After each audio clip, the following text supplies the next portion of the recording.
저번 시간에 이어서 파이썬 프라이머에 대해 살펴보겠습니다. 첫 번째로 컨테이너에 대해 살펴보겠습니다. 파이썬에서는 컨테이너라는 어떤 기능들을 제공을 하는데요. 컨테이너는 별다른 게 아니고 말 그대로 무언가 아이템을 담을 수 있는 그러한 기능들을 의미합니다. 음, 우리가 저번 시간에 리스트를 살펴보았는데요. 리스트가 대표적인 컨테이너의 일종입니다. 리스트 같은 경우에는 이런 식으로 직접적으로 리스트에 들어갈 아이템들을 만들 수도 있었고요.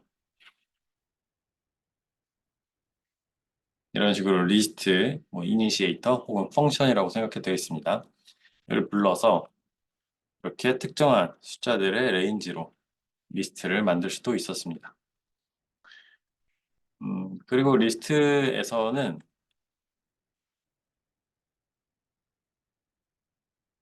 이렇게 맥스 값과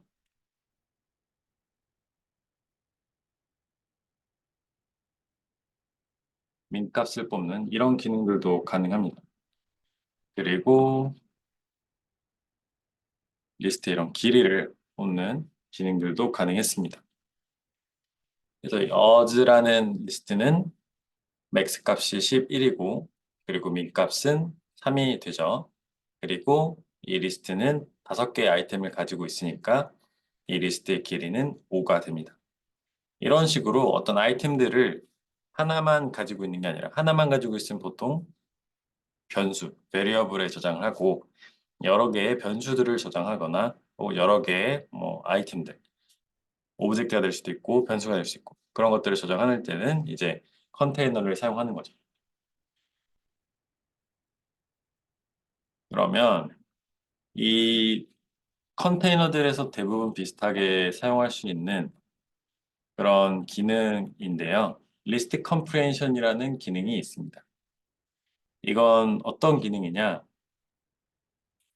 예를 들어서 nums라는 리스트에 숫자가 5개 이렇게 있다고 쳐봅시다. 그리고 우리는 이 nums에 있는 원소들을 제곱해서 새로운 squares라는 리스트에 저장을 하고 싶습니다. 그럴 경우에 우리가 앞에서 배웠던 이 루프를 이용해서 이 작업을 처리할 수 있겠죠. squares append 하고 x에 제곱을 하면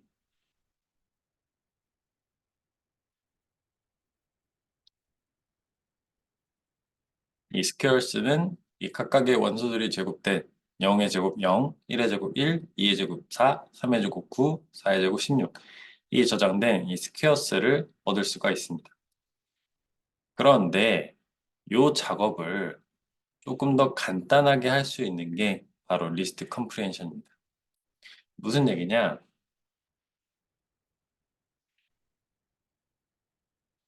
이렇게 0, 1, 2, 3, 4가 있으면 스퀘어스는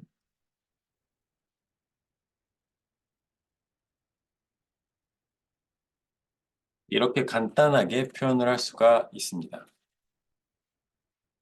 그래서 이 다른 리스트로부터 어떤 리스트를 생성할 때, 그리고 그 원소들, 원래 있던 리스트, nums의 원소들을 어떻게 이렇게 조작하여서 새로운 리스트를 만들 때는 이런 식으로 for를 사용할 필요가 없이 리스트 컴프레hension을 사용할 수가 있습니다.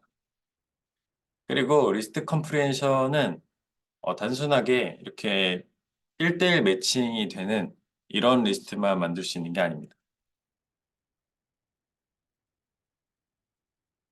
예를 들어서 이렇게 조건문을 넣을 수도 있어요.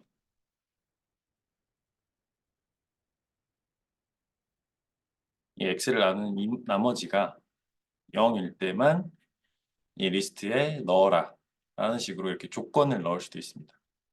그래서 이 리스트 컴프레hension을 보면 여기 이제 x라고 해놨는데 여기는 뭐 이렇게 dd 이렇게 바꿔도 됩니다.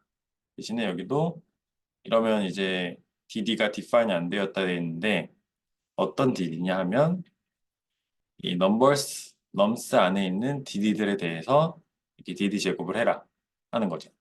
처음에 여기 부분은 이 원래 있던 리스트의 엘리멘트를 어떻게 매니플레이션 할 것인지를 적어주고요.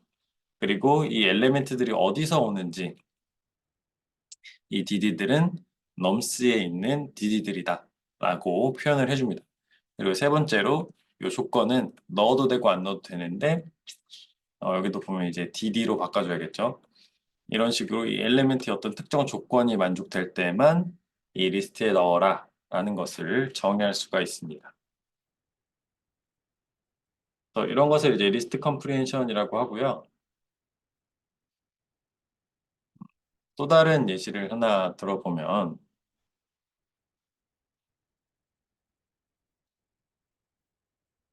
그래서 리스트 컴프리hension을 쓰면 굉장히 코드를 간단하게 만들 수 있습니다. 장점은 이제 코드가 간단해진다는 특징이 장점이고 단점도 있습니다. 예를 들어서 리스트 컴프리hension이 너무 복잡하면 이 코드가 너무 간단하다고 해도 이해를 만약에 하기 어려운 리스트 컴프리hension이라면 무슨 의미인지 잘 모른다면 그러면 다른 사람이랑 공동 작업을 할 때 조금 어려움이 있을 수 있겠죠. 그래서 어떤 프로그래밍 조직에서는 리스트 컴프레션 쓰지 말자 하는 조직들도 있습니다. 그래서 이렇게 아예 루프로 표현하는 것이 더 명확할 때는 루프로 표현하는 것을 권장하기도 합니다. 하지만 대부분의 개발 환경에서는 이제 리스트 컴프레hension을 주로 사용하는 편입니다. 자, 다시 다음 예시로 넘어와서 이렇게 The quick brown fox jumps over the lazy dog 이라는 문장이 있다고 쳐봅시다. 이 문장을 이제 단어로 나눌 때는 이렇게 스플릿이라는 메서드를 부를 수 있습니다.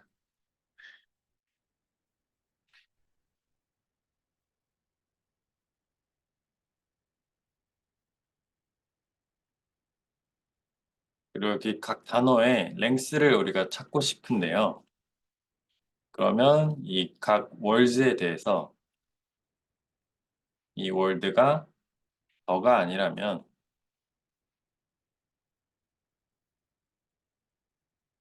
이 월드의 랭스를 더하자.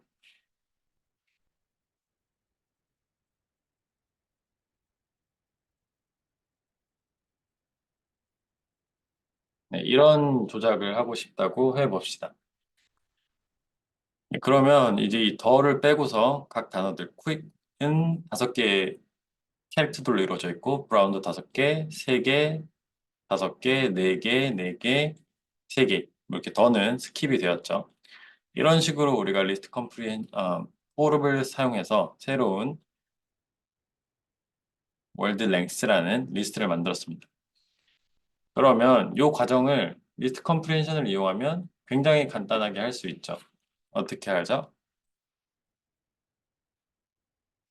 len word하고 for word in words if word is not the 이런 식으로 하면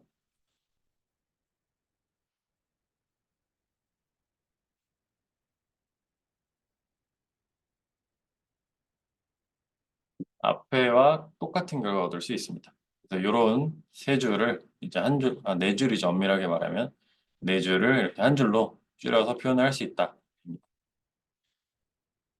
그리고 리스트 컴프리헨션에서는 for로 또 2번 중첩할 수가 있잖아요. 그래서 리스트 컴프리헨션 똑같이 2번 중첩을 할 수가 있습니다.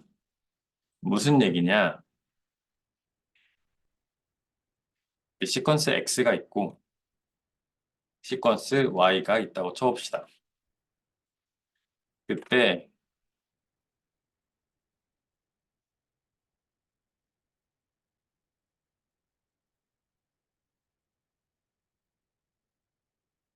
이런 식으로 이 X와 Y에 대해서 for을 2번 돌릴 수 있습니다. 이렇게 하면 이 X는 시퀀스 X에서 뽑아오고 Y는 시퀀스 Y에서 뽑아옵니다. 그래서 1A, 1B, 1C, 1, 2A, 2B, 2C 이런 식으로 for를 두 번 돌릴 수도 있습니다. 이 리스트 컴프리hension에서요.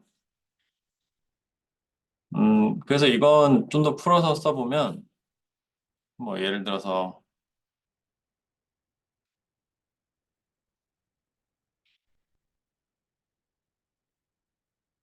이렇게 됐을 때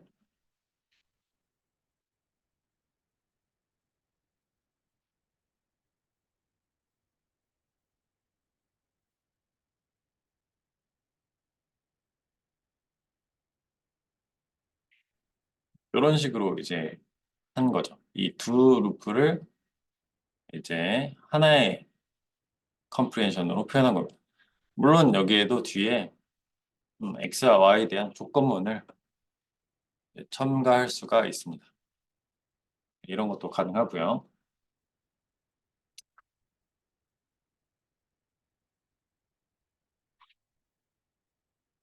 네, 그러면 지금까지 배운 내용을 바탕으로 연습 문제를 몇 개 풀어보겠습니다. 첫 번째는 요 코드의 실행 결과를 한번 생각을 해 보시고요.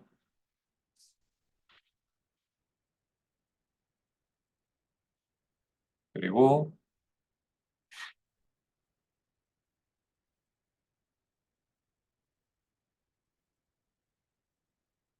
다섯 개의 리스트 컴프리헨션 문제를 한번 풀어보세요. 그래서 이 첫 번째 문제는 실행 결과, 그리고 두 번째는 어, 이